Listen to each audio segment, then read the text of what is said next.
Hey, Catherine, this is David with Artisan Revere. Thank you very much for your order and for your repeat order. Hopefully you are enjoying your paring knives.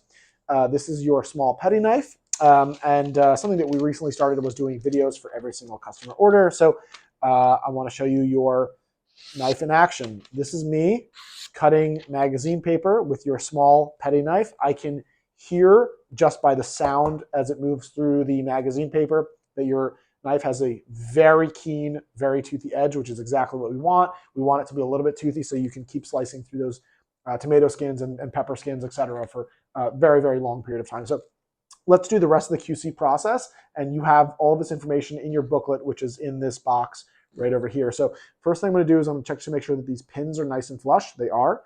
Next, I'm inspecting to make sure that the black Richlite, the white G10 liner, and the tang have no gaps between them. They don't. Now I'm feeling the front of the handle in particular and the rest of the handle just to make sure it, number one, is very smooth and soft. We don't want any sharp edges, but we also want you to have a nice tactile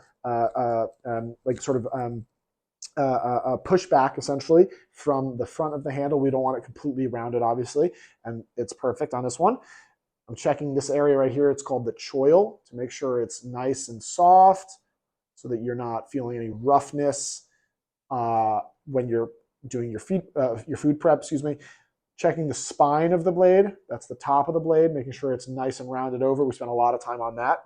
Next, I'm inspecting the edge grind to make sure it's nice and even, perfect. Oh, one thing I should mention, we round the tip of the blade, just the tip, just a little bit upwards, and that's to make sure that if you're processing an avocado in hand, and this is because of me, because I process avocados in hand, even though I know ideally you want to just have it on the board and you want to rotate it, etc. But I do it in hand. We want to make sure that you're not going to slice through an avocado skin or any other fruit or vegetable that you're processing in hand. So that's why we round the tip up just a little bit. So this is perfect. I'm going to run it through my fingernail just to make sure it's super. Oh, that's beautiful. It's really, really toothy. You're going to love this knife. Before I ship it out, I'm going to clean it. I'm going to add a little bit of food grade mineral oil both to the handle and to the blade. I highly recommend it. It's going to keep the handle looking beautiful for you.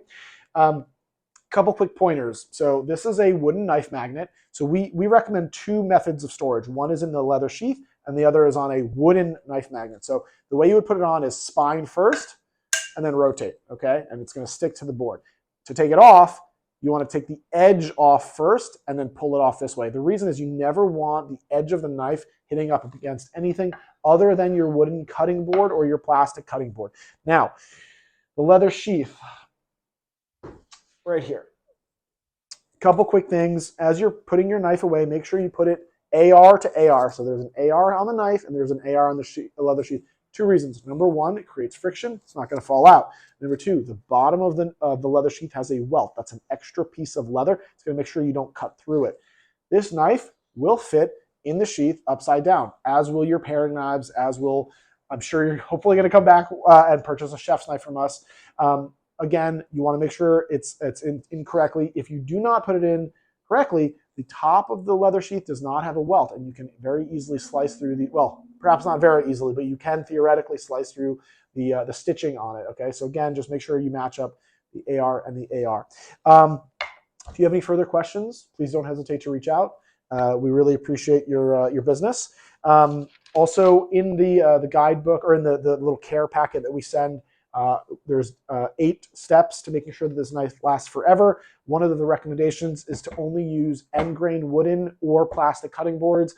If you don't have a good wooden cutting board, so number one, no bamboo. If you have bamboo cutting boards, please throw them out. Bamboo has a high amount of silica. Silica is really bad for your edges, okay? So that's number one.